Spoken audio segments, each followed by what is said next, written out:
Canção do amor, não é essa?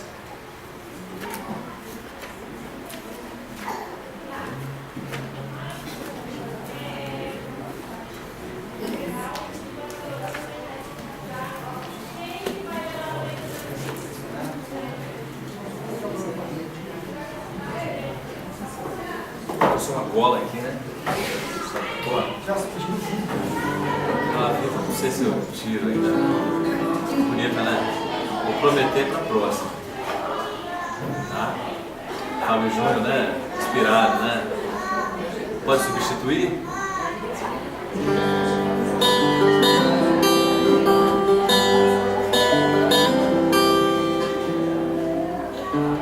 Você tem o dom de mudar meu destino. Só tocar com seus olhos pareço um menino. Talento gosto, não me surpreende. Sou maduro, mas à sua frente pareço um menino.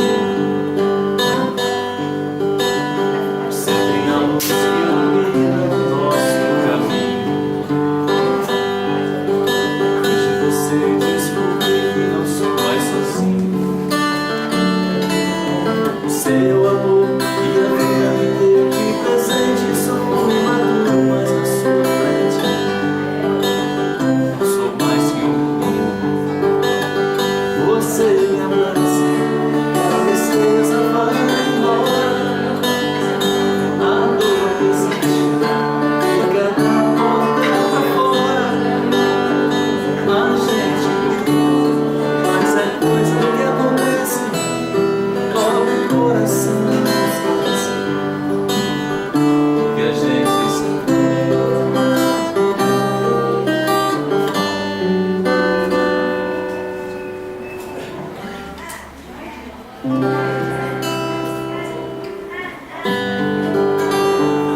outra pra gente cantar junto, né? Que eu acho que o pessoal sabe a letra aí, de vibrar. E lembrar da semana, às vezes, dura, atribulada, a gente não esquecer que a nova semana está por vir e a gente vai renovar as forças, tá?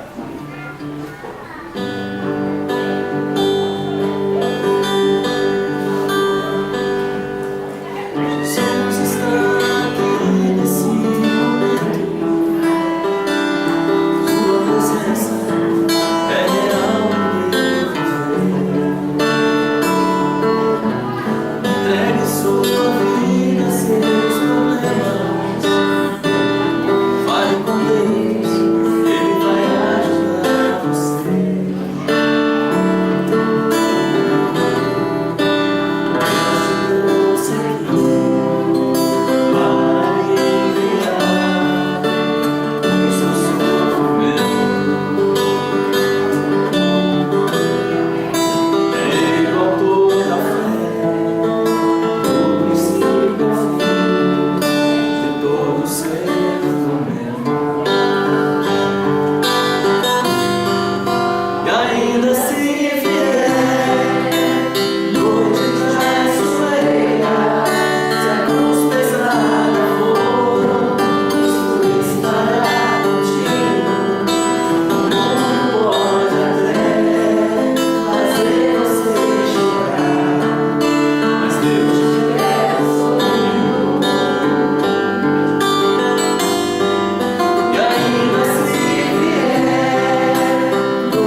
noite a todos e todas. Convidado da Alva, né, presidente da nossa federação, da empresa.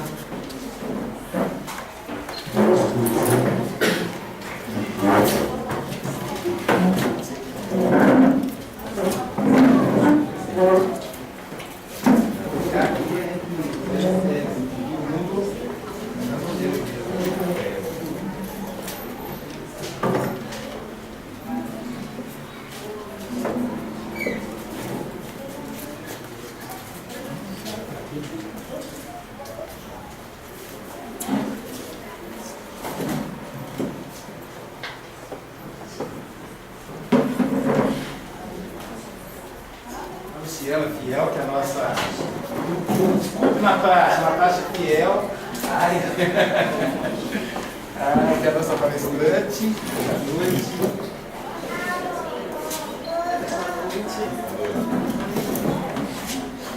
E como de hábito, gente, primeiro, né, a gente quer apresentar esse novo espaço da casa, que é a musicalização.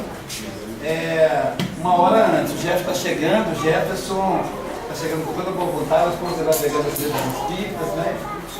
E, então a gente quer anunciar que podemos chegar a partir das 5 horas, que todos os domingos a partir das 5 horas já vamos ter a música, vamos o pessoal vai aprender a cantar.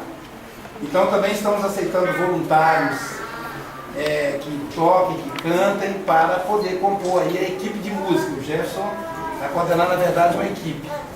Está até conversando sobre que instrumentos a gente pode trazer, né? Então, levanta aí, Jefferson, o pessoal já viu aqui na frente. Então, quem conhecer alguém que queira trabalhar nesse campo, viu? Temos a aula de violão com o Ironil, que já vai preparando o pessoal para poder cantar, né? Então, tá certo? Hoje, então, seguindo aquele protocolo que nós combinamos com a nossa mocidade, toda palestra, um jovem da mocidade é quem faz a leitura preparatória. E, na verdade, um jovem da mocidade, não, corrigindo, um jovem, um membro do grupo de teatro. E hoje o jovem que vai fazer a leitura preparatória é o nosso querido Caio, filho do casal Ney e Marcela Montalvão. Caio Montalvão, nosso trabalhador menino. Quer ficar aqui perto do tio? Você fica aí mesmo? Pode ficar aí mesmo. Você quer ficar aqui? Pode. Em espírito. Mas se pelo espírito mortificardes as obras da carne, vivereis. Paulo Romanos, capítulo 8, versículo 13. Quem vive segundo as leis sublimes do espírito, respirar em esferar diferente do próprio campo material em que ainda pousa os pés. Avançada compreensão assinale a posição íntima, vale-se do dia qual aprendiz aplicado que estima na permanência sobre a terra, valioso tempo de aprendizado que não deve menosprezar. Encontrar no trabalho a dádiva abençoada de elevação e aprimoramento. Na ignorância alheia descobre preciosas possibilidades no serviço. Na dificuldade e aflições da estrada recolhe recursos à própria iluminação e engrandecimento. Vem passar obstáculos com ver correr nuvens, ama a responsabilidade, mas não se prende à pose, dirige com devotamento, contudo foge do domínio.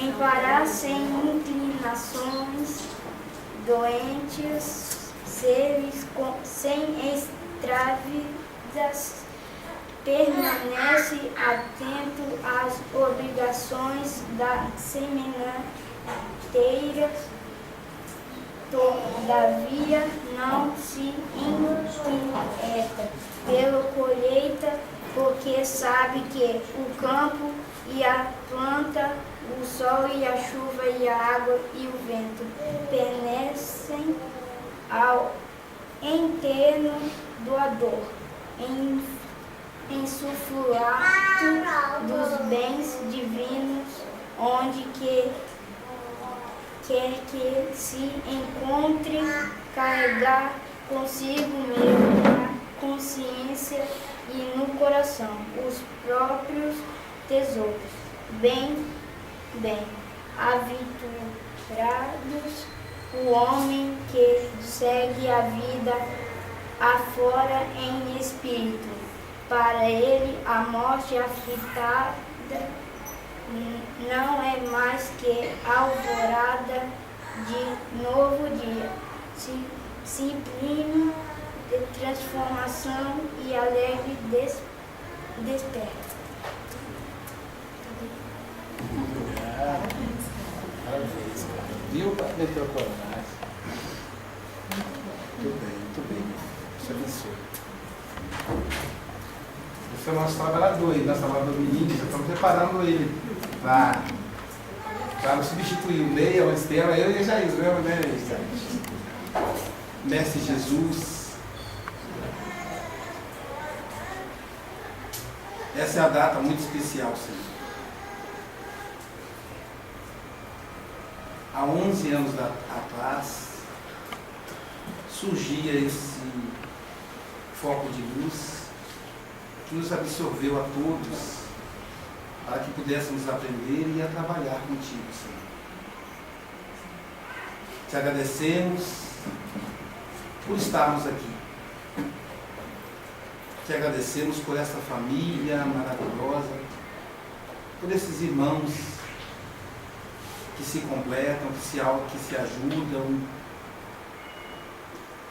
por podermos crescer juntos nesta casa de luz. Pedimos em especial, Senhor, que nesse momento, que invada com a tua luz o lar de cada trabalhador desta casa,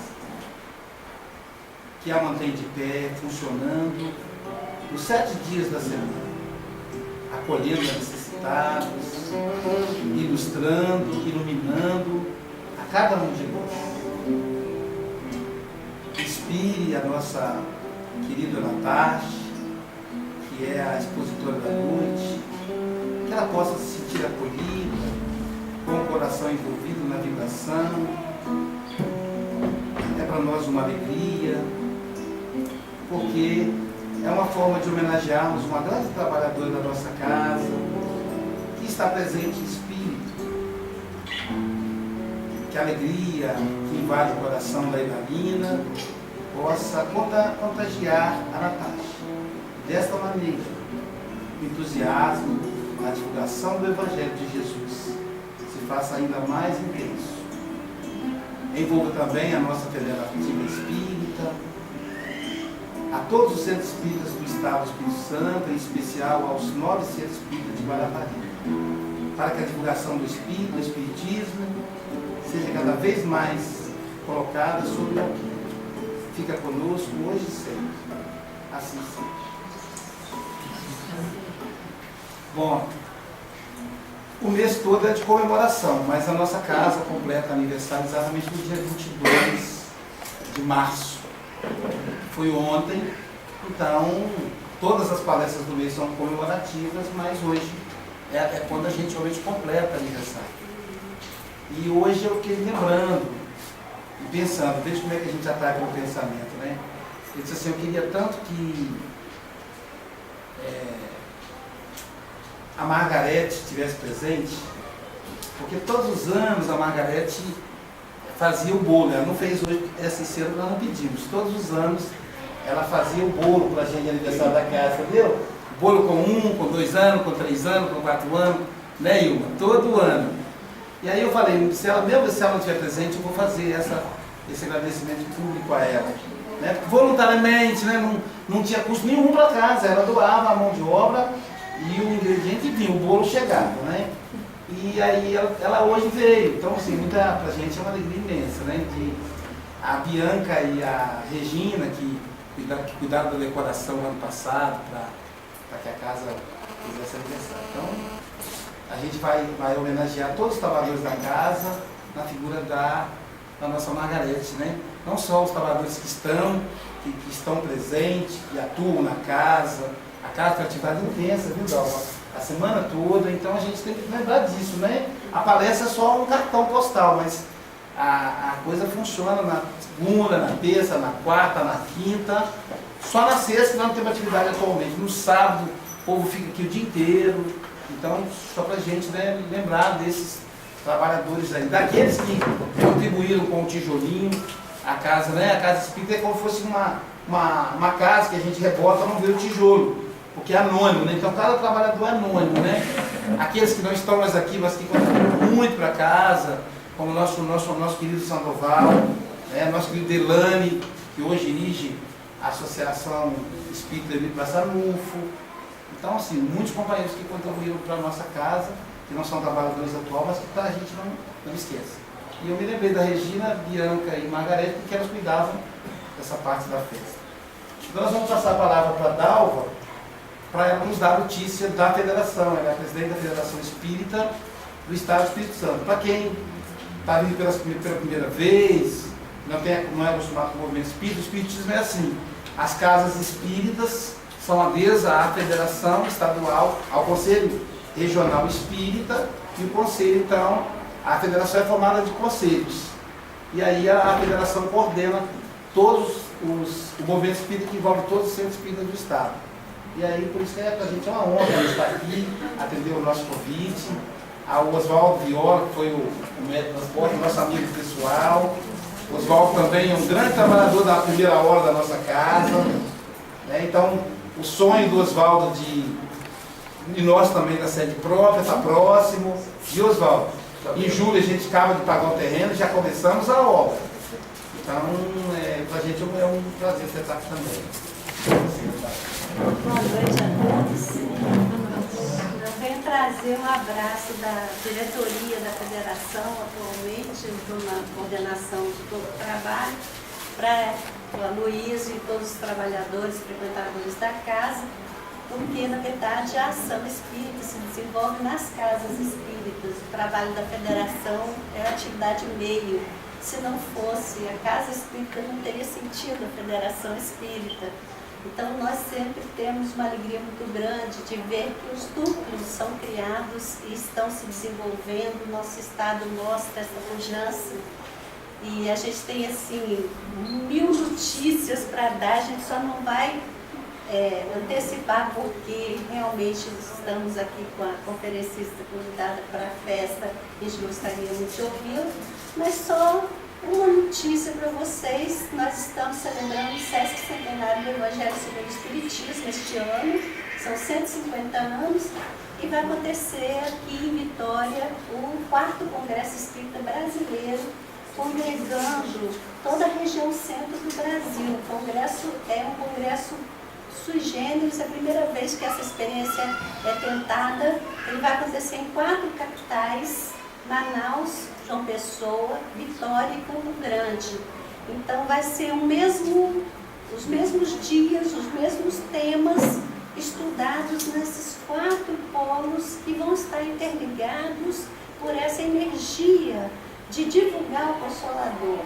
Então é uma experiência única, é uma alegria dizer que Vitória foi uma capital escolhida, e nós temos também a alegria de dizer que dos estados brasileiros, o Espírito Santo é o que inscreveu mais congressistas. Então, denota que a ação espírita nesse estado, embora ele não seja o estado com o maior número de instituições, congregam o pessoal consciente da importância desses momentos em que nós estamos unidos. Então, se vocês não puderam se inscrever, porque o nosso espaço não comporta mais do que 1.800 pessoas, e já totalizamos esse número, que vocês possam acompanhar em suas casas ou na casa espírita, porque o congresso vai ser transmitido pela internet. A Rede Amigo Espírita vai transmitir, a TVC vai transmitir, a nossa web rádio Centro Espírita vai transmitir.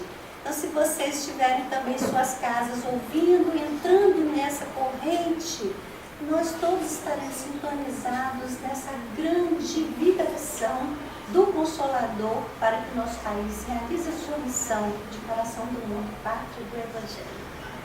Um abraço carinhoso a todos, parabéns para casa, a gente está muito feliz de participar dessa festa. Dorothea e Adalva, que nós temos na nossa casa vários companheiros que serão trabalhadores do Congresso. A Ana Rosa, normalmente a Ana Rosa já trabalha nos eventos da Federação, a Michele, e tem mais gente querendo aí, então a gente está com a lista de inscrição para trabalhar. A nossa vice-presidente, a Cláudia, já está lá na equipe da livraria, embora a Cláudia está aguardando uma pessoa que ficou de passar, de não vai poder ir por problemas pessoais, né? E talvez a Cláudia entre como congressista, mas de qualquer forma a Cláudia vai estar lá, seja como congressista, seja como trabalhadora do Congresso. Sem mais delongas, então, é claro que eu não posso deixar de agradecer a presença de todos, né, os nossos convidados, estejam em casa, a casa é nossa, a casa é do Cristo, né? A Cláudia, que daqui a agora eu já vou passar a direção da mesa para ela, a Cláudia, que é a vice-presidente da casa, que tem, né, a nossa casa tem uma característica, ela funciona digamos assim, sem a presença intensa e física do presidente. Viu, Dalva? A gente viaja muito, vocês sabem disso, então, por isso, cada trabalhador é muito importante aqui, né? Então, gente que se tornou gente da família mesmo. Então, se for nominar todos, vai acabar sendo injusto. Eu vejo aqui o Ney, a Adriana, a Ilma, a Giovanni, a Denise, enfim, né? A Giovanni e a Vânia. Então, a Tânia, a Lúcia, a Luciana, que coordena o teatro, que coordena um monte de coisa aqui na casa. Enfim, é muita gente, a gente não lembra de todo mundo. Mas a gente quer dizer essa alegria de ver a casa funcionando com ou sem a nossa presença física, pelo menos nos fins de semana. Na segunda e terça eu estou aqui sempre, né? Mas nos fins de semana já é mais difícil em função das nossas viagens aí para divulgar o Espiritismo lá fora, né? Então, Cláudia, agora é com você. E aí a gente convida a Natasha para poder...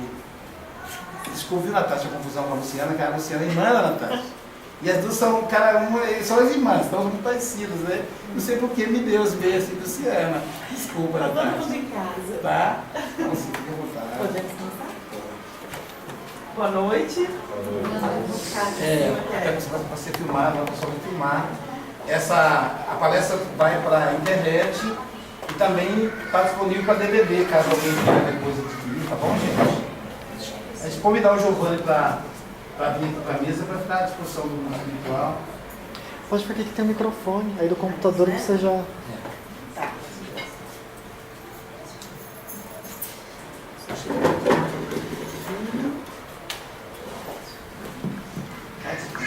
Boa noite a todos. Eu quero agradecer o convite dessa Casa Espírita. Para mim é uma honra mesmo poder estar aqui com vocês hoje, compartilhando esse estudo que nós fizemos. Eu sou de Nova Venécia, então a gente participa da Casa Espírita Paulo Estevão, lá em Nova Venécia, e é um prazer estar aqui por vários motivos. Porque a gente ama Guarapari, porque a gente ama essa Casa Espírita. Sempre que eu estou em Guarapari, eu venho aqui. O Aloysio é um amigo muito querido. E quando ele me convidou, eu falei, nossa, Aloysio, que honra! Para mim vai ser uma honra poder estar lá. Então, esse convite, ele foi um presente. É aniversário da Casa Espírita e quem ganha o presente sou eu, viu? É um presente mesmo. E hoje nós vamos falar sobre afeto e limite. Esse estudo, essa palestra, nós fizemos uma análise sobre a visão da paternidade e da maternidade na ótica do Livro dos Espíritos. Então, para facilitar a nossa comunicação, eu vou usar só o termo paternidade, tá bom?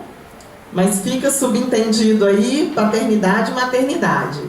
E esse estudo ele é muito interessante para os pais, para quem já é pai, para os pais, porque ele vai nos ajudar a tirar uma série de dúvidas sobre essa missão que é a paternidade. E quando a gente fala de afeto e limite, são duas palavras tão importantes na educação dos filhos, e é tão difícil você saber qual é o limite entre a disciplina e o afeto. É possível dar afeto e estabelecer limites? Quem é pai, mãe aqui, deve perceber, deve sentir como é difícil a gente estabelecer um limite para a educação. E as crianças de hoje são crianças diferentes, não é mesmo? Quem é pai e mãe aqui? Levanta a mão para eu identificar. As crianças de hoje são bem diferentes? São bem diferentes. Então a gente precisa dessa forcinha aí do Livro dos Espíritos. O Livro dos Espíritos veio dar uma forcinha para a gente poder entender esse papel dos pais. Então vamos lá. O que se entende por dar limites a alguém? O que nós entendemos por isso? O que vocês entendem por dar limite? O que é dar limite a alguém? Alguém se manifesta? O que é dar limite?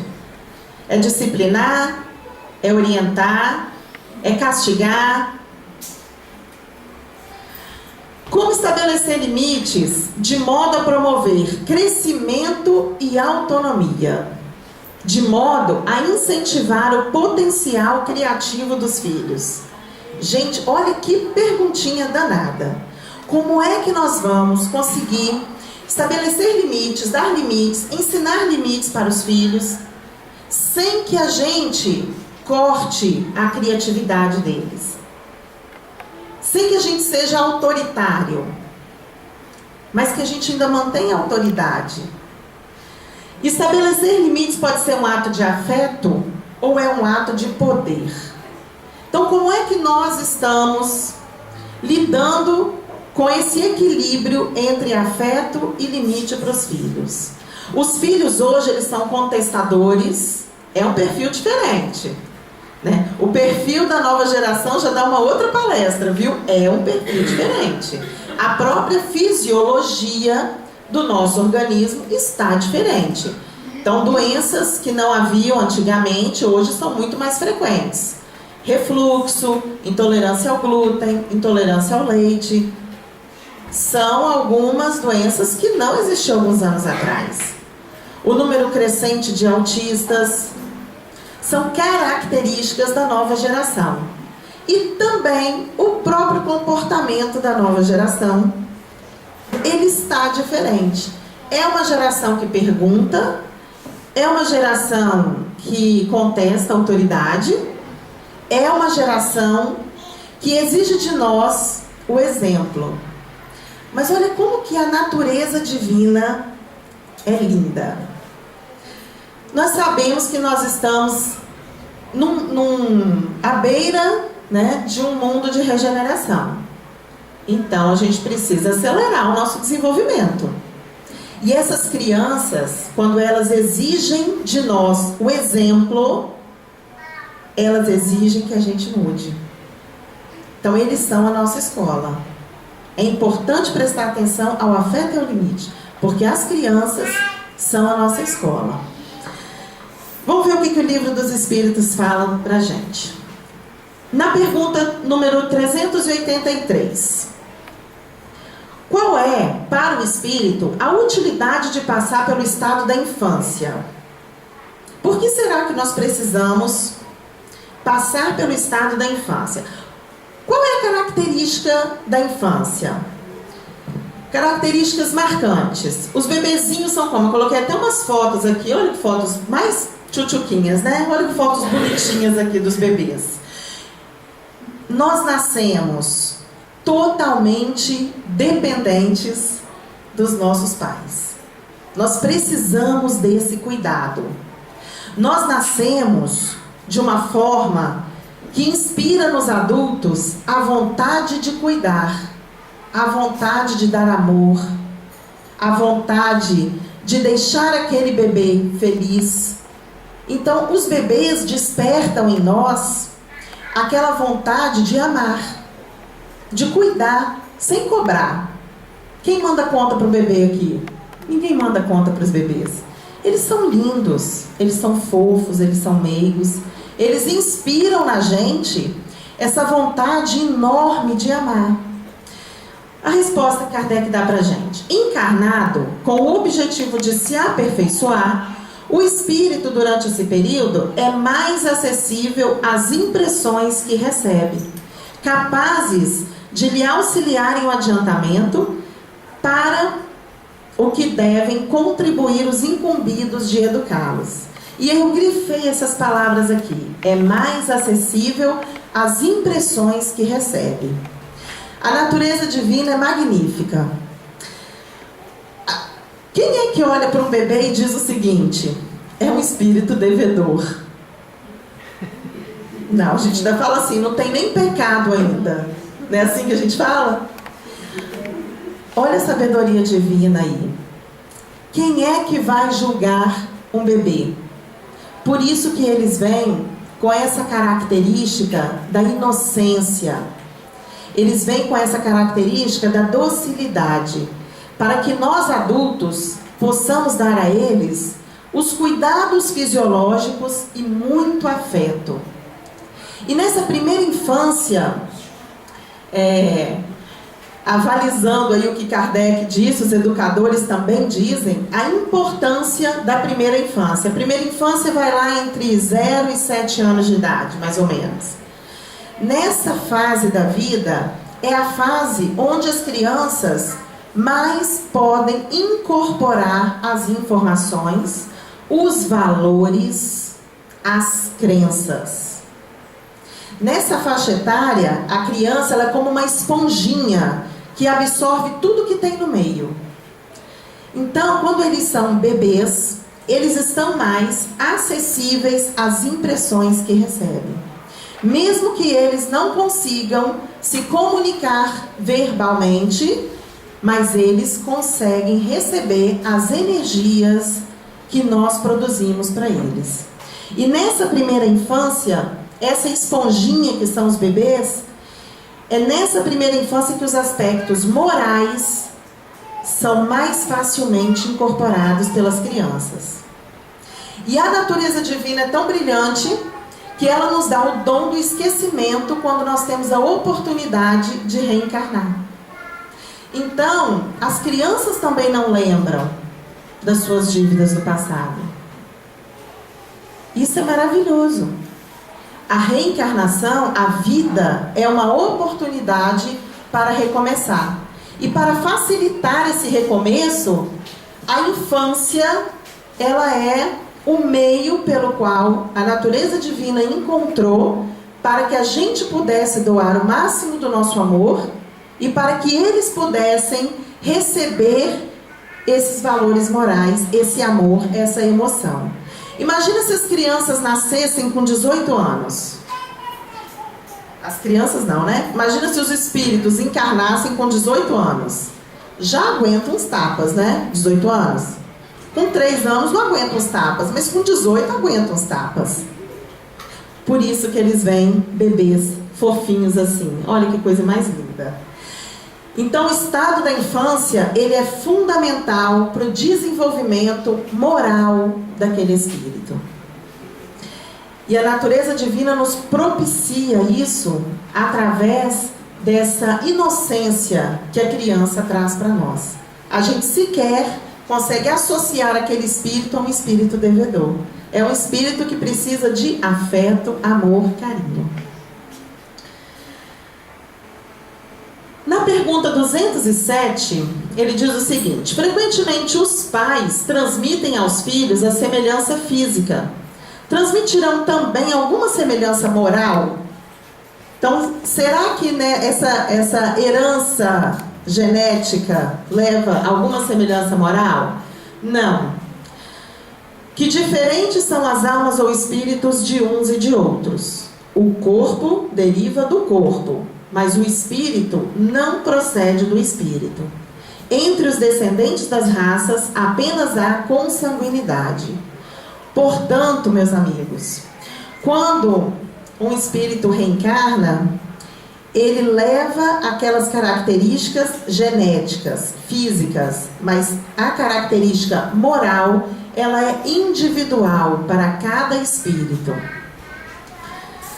De onde se originam então as semelhanças morais que costumam haver entre pais e filhos? Essas semelhanças, elas se originam através da afinidade entre os espíritos.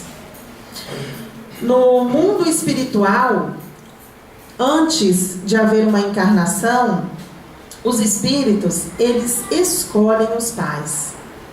De modo geral, os espíritos escolhem os pais. E há alguma negociação nesse mundo espiritual para que haja essa encarnação. Portanto, nós que somos pais e mães, nós fomos escolhidos por esse espírito, para ajudar esse espírito na sua evolução moral. E isso a gente não pode perder isso de vista. Nós vivemos hoje um mundo muito consumista. Então é natural que a gente queira comprar presentes, comprar os brinquedinhos, arrumar o quarto, encher as crianças de coisas, de objetos. Quando na verdade a gente deveria focar o que é necessário e encher a criança de afeto. Aí a gente começa a pensar, bom, até onde vai o afeto e o limite aí? Eu preciso fazer tudo que o meu filho quer? Eu tenho que agradar o meu filho em tudo que ele quer? Existe uma geração de pais que está criando uma geração de filhos tiranos. Os filhos batem o pé e não são filhos de 18, 15 anos. São filhos de 3 anos de idade, de 4 anos de idade. Por quê? Porque nós estamos muito preocupados em dar o conforto material, quando na verdade a gente deveria estar mais antenado a dar o conforto moral, o ensinamento moral. Na pergunta 208, nenhuma influência exercem os espíritos dos pais sobre o filho depois do nascimento deste? Então a pergunta é a seguinte: depois que o filho nasce, já que antes de reencarnar não existe a influência moral, depois que ele nasce, pode ocorrer essa influência moral? Ao contrário, bem grande influência exercem. Ou seja, o nosso papel principal como pais educadores de um espírito que precisa se desenvolver é o conhecimento moral. Conforme já dissemos, os espíritos têm que contribuir para o progresso uns dos outros. Nós, pais, temos a missão, temos o papel de contribuir para o desenvolvimento moral dos nossos filhos. É por isso que nós recebemos o presente que são os filhos, porque nós temos esse compromisso. Pois bem, os espíritos dos pais têm por missão desenvolver os de seus filhos pela educação. Constitui-lhes isso uma tarefa. Tornar-se-ão culpados se vierem a falir no seu desempenho. Olha que responsabilidade, hein? Caramba! Olha que responsabilidade de nós, pais, que permitimos, que viabilizamos, que aceitamos aquele espírito que precisa se desenvolver. No Livro dos Espíritos, pergunta 209. Por que é que de pais bons e virtuosos nascem filhos de natureza perversa? Por outra, por que é que as boas qualidades dos pais nem sempre atraem por simpatia um bom espírito para lhes animar o filho? Olha só que pergunta difícil. Como é que de pais virtuosos nascem filhos que causam problemas? Nascem filhos, coloquei até umas figurinhas ali para ilustrar, um menino bem emburrado, né? Ali uma demonstração de um filho criminoso. Como é que de pais virtuosos nascem filhos criminosos? Existe um grupo de psicólogos que está chamando esse fenômeno de fenômeno bling ring. Não sei se vocês já ouviram falar. São filhos de famílias de classe média alta, que cometem crimes, que cometem delitos.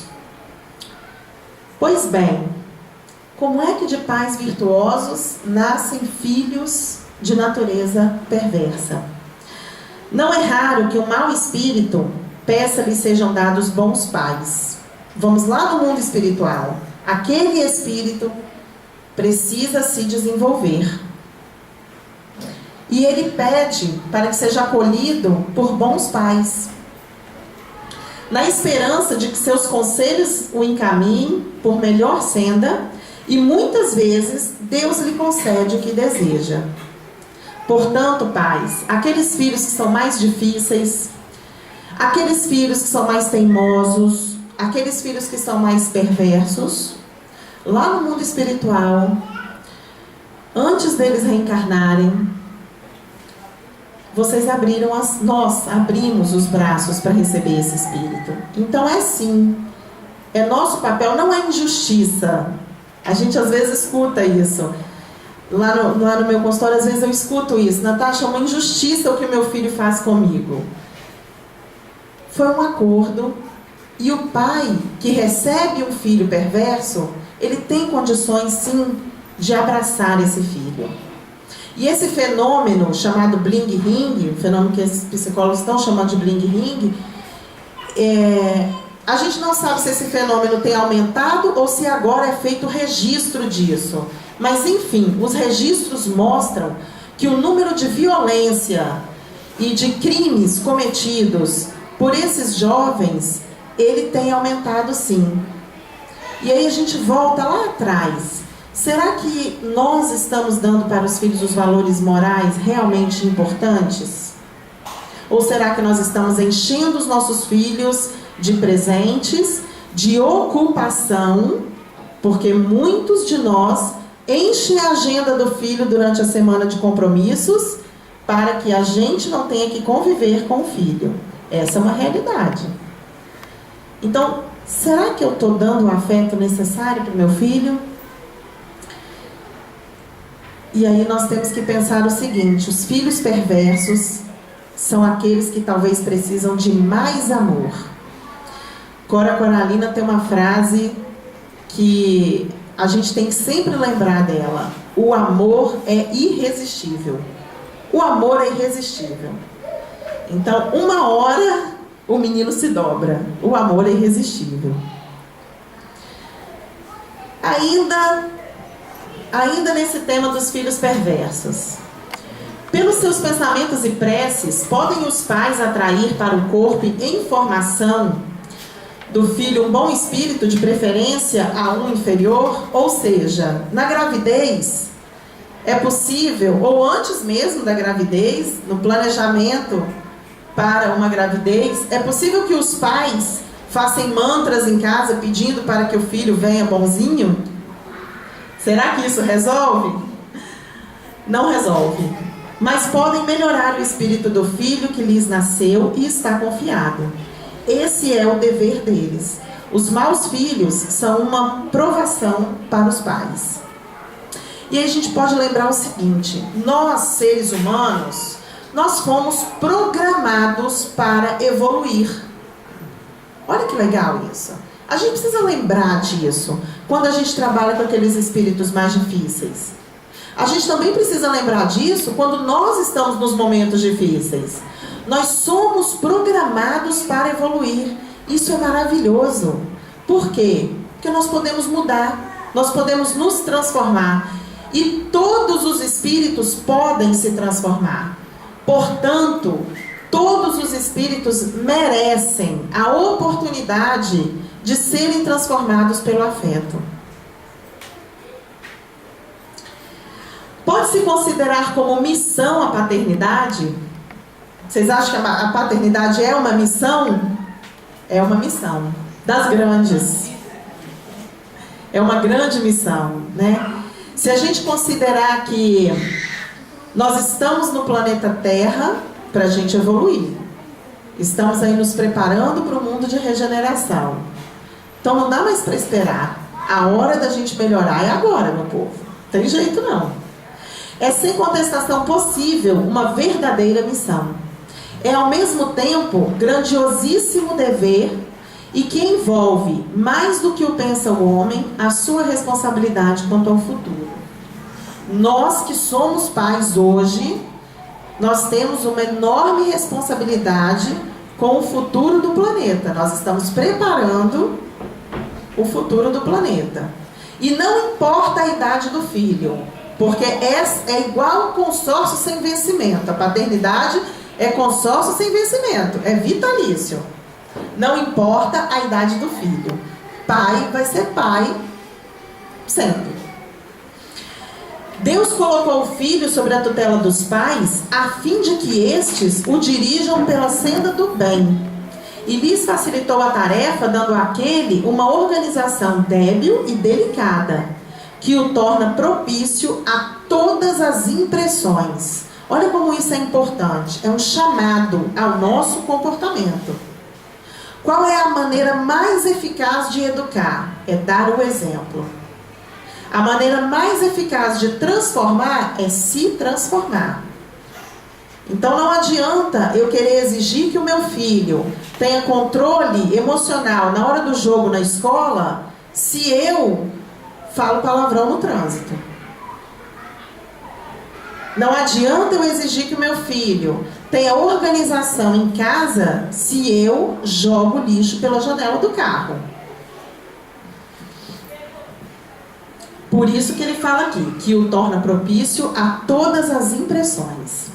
Muitos há, no entanto, que mais cuidam de aprumar as árvores do seu jardim e de fazê-las dar bons frutos em abundância, do que de formar o caráter de seu filho. Então, muitos pais estão preocupados com a formação intelectual, com os bens materiais dos filhos e se esquecem da formação moral do filho.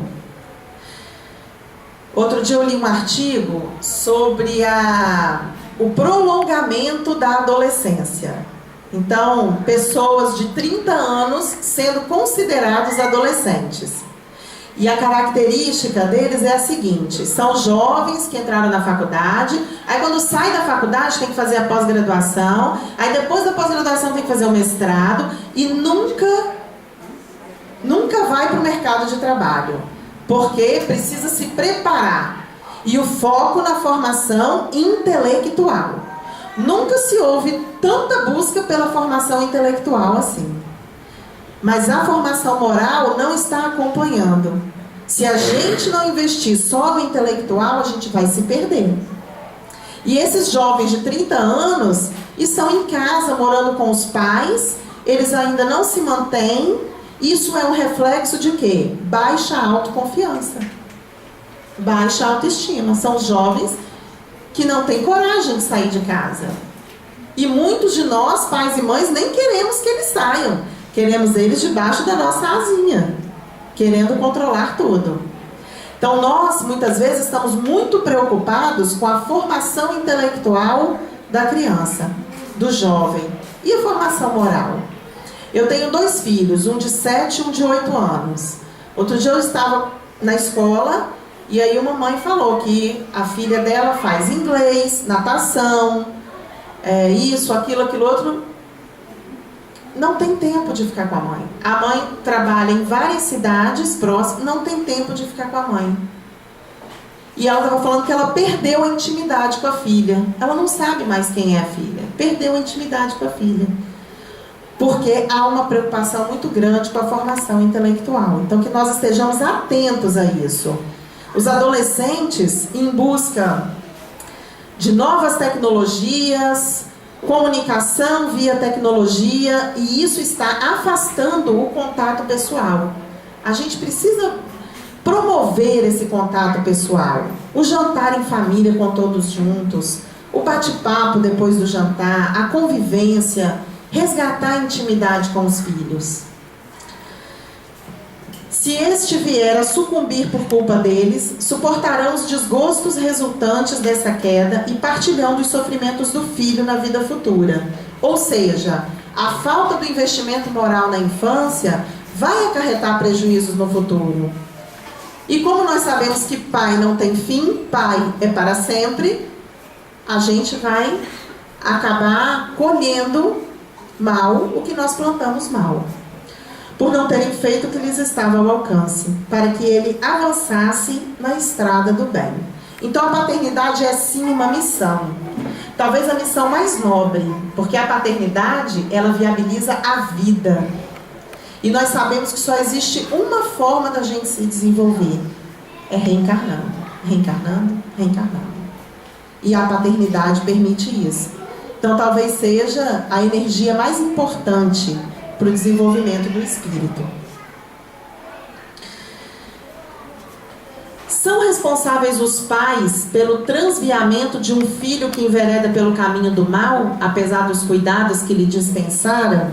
Então, voltando lá aqueles filhos perversos ou aqueles filhos que fazem más escolhas, a culpa é do pai? Freud já dizia assim, a culpa é sempre da mãe. A culpa é sempre, se o menino é bem sucedido, é o pai, mas se ele é mal sucedido, a culpa é da mãe, que mimou demais, que blá blá blá. E aí o que Kardec diz pra gente? A culpa é sempre do pai? Não. Porém, quanto piores forem as propensões do filho, tanto mais pesada é a tarefa e tanto maior é o mérito dos pais se conseguirem desviá-lo do mau caminho. Portanto, receber um espírito perverso, receber um espírito difícil, é uma missão que foi abraçada. É uma missão nobre. A gente precisa entender que os espíritos são individuais. E cada um de nós tem um livre-arbítrio. Os pais fazendo o papel que lhes couber. O filho, chega um momento que o filho vai decidir. O filho tem o livre-arbítrio. Então os pais não podem ser culpados das más escolhas dos filhos quando os pais cumprirem o seu papel. A gente trabalha com muitos adolescentes lá e nós sempre ouvimos, com muita frequência nós ouvimos alguns pais dizerem o seguinte: eu não dou conta mais do meu filho. Eu não consigo mais colocar limite no meu filho. E quando esse filho se depara com a polícia, muitos pais falam, pode levar. De jeito você, porque eu não dou mais jeito. E essa cultura, ela é bastante forte aqui no Brasil. Nós temos essa cultura aqui no Brasil, infelizmente. Mas, na verdade, esses pais estão abrindo mão do papel que eles possuem. Então, que a gente esteja atento a isso. Nós não podemos abrir mão dessa responsabilidade. Se um filho se torna homem de bem, não obstante a negligência ou maus exemplos de seus pais, tiram estes daí algum proveito? Então, essa pergunta é o oposto. E se os filhos são espíritos bons e os pais são espíritos perversos? Esses pais tiram algum proveito desse filho? E aí Kardec responde o seguinte: Deus é justo. Deus é justo. A lei divina é justa quando ela diz pra gente o seguinte: a lei é de causa e efeito. Nós vamos colher somente aquilo que nós plantarmos. E agora, de forma bem prática, trazendo para o nosso dia a dia, depois que a gente já aprendeu que a paternidade é uma missão, é uma tarefa da qual ninguém pode abrir mão. Então, depois que você assume essa tarefa, você não pode mais abrir mão. A gente trouxe algumas dicas. Isso aqui foi um resumo que nós fizemos de alguns educadores sobre como trabalhar essa questão do afeto e limite na prática. E aí, eu vou fazer o seguinte com vocês. Nós vamos falar rapidamente de cada um deles, mas eu quero que vocês pensem o seguinte: onde é que eu posso melhorar como pai? e que vocês consigam sair daqui hoje com, no máximo, 3 metas. Nós vamos falar aqui de alguns objetivos e que vocês possam olhar para esses objetivos e falar: eu quero melhorar nesses aspectos para que eu possa influenciar positivamente meus filhos. E escolha, no máximo, 3 características que você gostaria de se desenvolver como pais. Quem puder até anotar no papelzinho aí, para depois não esquecer. Então, a primeira dica que os educadores dão para a gente melhorar relacionamento com os filhos: respeito. Nós devemos respeitar a criança. Maria de Montessori já falava muito isso. A criança merece respeito. É preciso que a gente compreenda o mundo da criança. Muitos de nós usamos do nosso autoritarismo para impor as regras. E muitos de nós acabam avançando os limites dos filhos. Então é importante que a gente possa respeitar o nosso filho. Respeitar principalmente aquelas características do filho que não correspondem à nossa expectativa. Porque quando nós estamos à espera do filho, a gente cria várias expectativas. Eu gostaria que meu filho fosse assim, fosse assado, que ele tivesse tal profissão, que ele tivesse tal característica. E quando ele não corresponde a essa característica, nós muitas vezes atropelamos os nossos filhos. Atenção. Será que a gente está dando a atenção merecida aos filhos? Atenção requer abandonar tudo em volta e prestar atenção no filho. Requer desligar a televisão, porque não vale fazer a tarefa do filho com a TV ligada, ou com o iPad na mão, acessando o Facebook, não é? Guardar na bolsa, esconder o iPad, né? Atenção é você ouvir o seu filho, compreender o seu filho, olha para o seu filho, conheça o seu filho. Isso é dar atenção. Ouça o que ele tem para te dizer antes de dar a sua opinião, porque muitas vezes a gente não escuta. Ele já vem contando o caso que aconteceu na escola e você já vai lá atropelando o filho, não espera ele acabar de contar a história. Atenção requer da gente foco no filho. A gente precisa ouvir o nosso filho. Saber por que ele gosta daquele desenho, por que ele gosta daquela música, o que tem naquele programa de computador que atrai ele. Isso é dar atenção ao filho, é conhecer o filho. Compreensão. Olha, isso aqui é muito interessante. Compreender o filho. Compreender requer você usar o máximo da sua empatia. Compreender requer você entender por que o seu filho fez aquela escolha, por que ele tomou aquela decisão. Compreender não significa aceitar, concordar. Compreender significa entender quais foram os caminhos que fez ele tomar aquela decisão. Não significa concordar com a decisão que ele está tomando. Isso é compreender. Mas a gente só consegue compreender se a gente respeitar as diferenças. Admiração. Olha que legal isso, você poder admirar um filho seu. Pare e pensa agora, quem é pai aí, mãe, pensa numa característica do seu filho que você admira. Pensa nisso agora. Você já falou isso para ele? Você já falou que você admira isso nele? Nós temos uma lógica de educação que é a educação pela correção. Mas existe também a educação pelo elogio. Elogiar significa dizer que ele está no caminho certo. Corrigir significa dizer que ele está no caminho errado. Só que nós somos muito mais propensos a corrigir do que elogiar. O elogio é um reforço positivo, importantíssimo para a autoestima dos nossos filhos. Então, sempre que você puder, diga ao seu filho que você o admira por isso, por aquilo outro. Elogie alguma coisa que ele fez. A crítica em excesso, ela é um veneno para a autoestima dos nossos filhos. Então, a gente tem que tomar um cuidado danado com a crítica.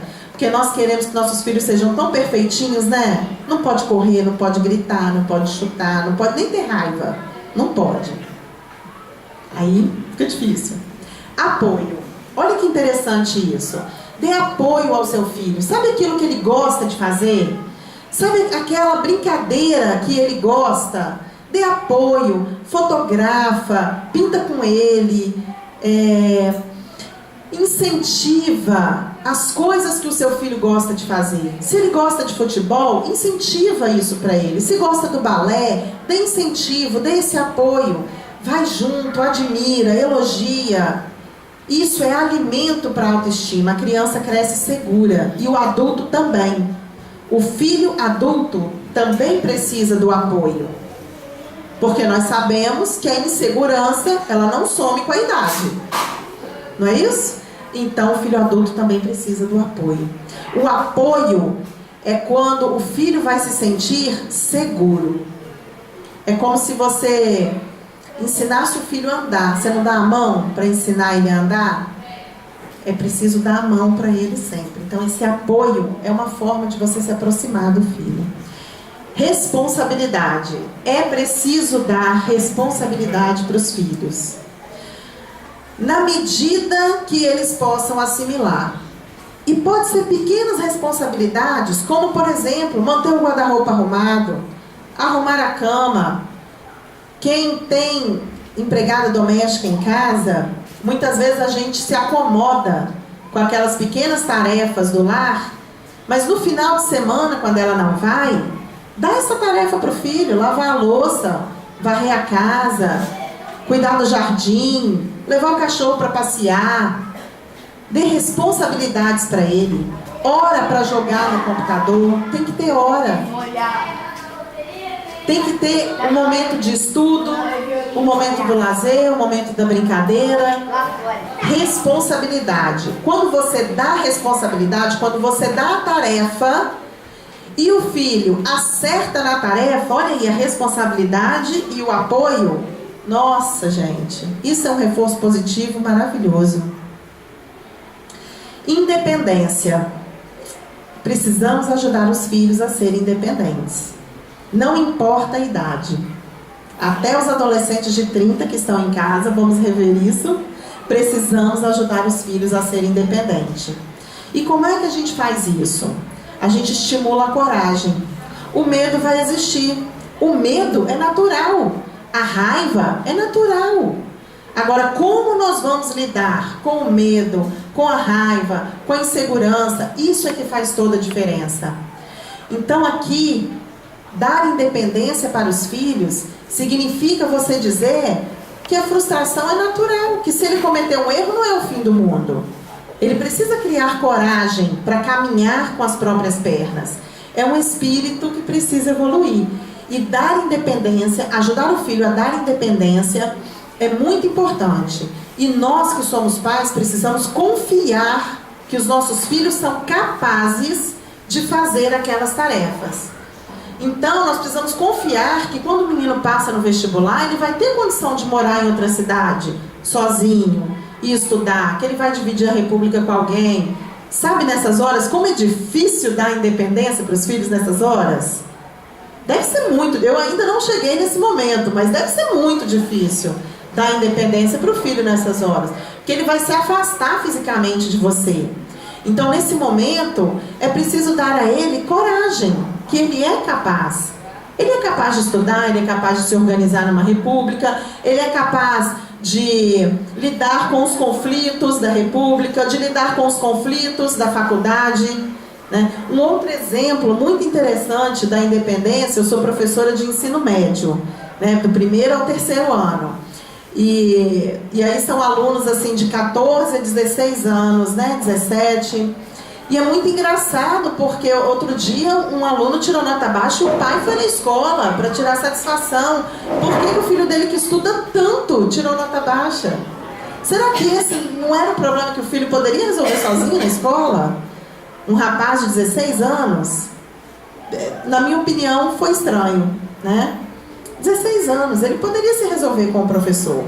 Então dar independência é isso. Orienta, vai lá meu filho, conversa com seu professor, reveja os pontos que você discorda do professor e chegue num acordo com ele.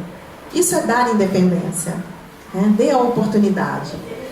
Então, a gente tem alguns pontos aqui que ajudam os pais a estabelecer melhor essa relação entre o afeto e o limite. E se vocês conseguiram identificar quais são os pontos em que vocês gostariam de melhorar como pais, levem esses aspectos, escolha no mínimo 3, não escolhe muito não, porque quando a gente tem muita meta a gente se perde. Então escolha no mínimo 3 e coloque como uma tarefa para você durante essa semana, né? Um apoio aqui a esse material vocês podem encontrar nos livros do Augusto Cury e do Isamitiba. Foram os 2 autores que nós utilizamos para poder fazer esse resumo aqui de um passo a passo para os pais, né? Para tentar trazer esse conteúdo de uma forma mais prática para o dia a dia. Muito obrigado, fiquem com Deus.